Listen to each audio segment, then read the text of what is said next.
দর্শক, নতুন সংসদ অধিবেশনে প্রথম অধিবেশনেই একটি দুঃসংবাদ। রাষ্ট্রপতির ভাষণ চলাকালীন অবস্থায় বিরোধী দলের ওয়াকআউট এবং বিভিন্ন স্লোগান চলছিল। এখানে যে স্লোগানগুলো হলো killer Chuppu, boycott boycott, get get get out, killer Chuppu Chuppu boycott. এবং বিরোধী দল জাতীয় সঙ্গীত পরিবেশনের সময় সংসদ সদস্যরা, বিরোধী দলের যে সংসদ সদস্যরা, তারা সম্মান জানিয়ে দাঁড়ালেও রাষ্ট্রপতিকে সম্মান তারা জানাননি। তারা বলেছে যে জাতীয় সঙ্গীতকে তারা সম্মান জানিয়েছে, কিন্তু রাষ্ট্রপতিকে তারা সম্মান জানায়নি। তারা বলেছে যে বর্তমান যে রাষ্ট্রপতি, তিনি হচ্ছে স্বৈরাচারের দোসর এবং 2024 সালের যে আন্দোলন, যেটা ছাত্র জনতার একটি ব্যাপক আন্দোলন সংগঠিত হয়েছে, সে সময় তিনি এই ছাত্র আন্দোলনকে তার ব্যক্তিগত জায়গা থেকে তিনি অসহযোগিতা করেছেন এবং স্বৈরাচারের পক্ষ নিয়েছিলেন।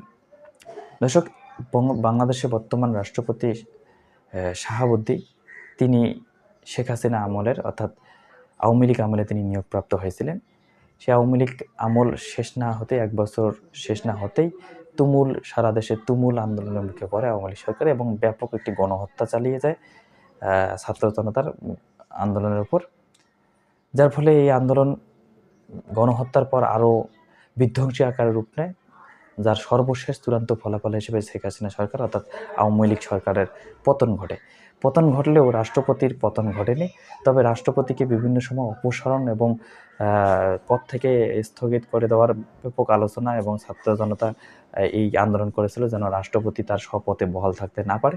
কিন্তু বিভিন্ন সংবিধানজনিত জটিলতার কারণে তার শপথে তিনি বহাল থেকেছেন। কিন্তু সাম্প্রতিক সময়ে যে আজকের 12ই মার্চ জাতীয় সংসদ ত্রয়োদশ জাতীয় সংসদের প্রথম অধিবেশন ছিল, যেখানে রাষ্ট্রপতির ভাষণ দেওয়ার কথা ছিল, কিন্তু বিরোধী দল সে শুরু থেকেই এটি বলে আসছিল যে রাষ্ট্রপতির ভাষণ তারা মানবে না। অর্থাৎ রাষ্ট্রপতিকে জাতীয় সংসদ, এই ছাত্র জনতার জুলাইয়ের রক্তের উপর নির্মিত সংসদে রাষ্ট্রপতিকে স্বৈরাচারের দোসরের যে ভাষণ, তারা এটি অপমান হিসেবে দেখতেছেন এবং তার ভাষণকে তারা কোনোভাবেই গ্রহণ করবেন না।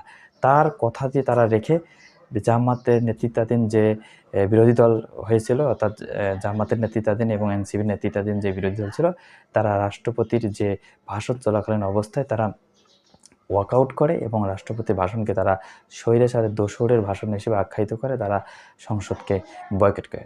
দর্শক, এই হচ্ছে বাংলাদেশের যে রাজনৈতিক অবস্থা এবং আজকের সংসদের প্রথম অধিবেশন।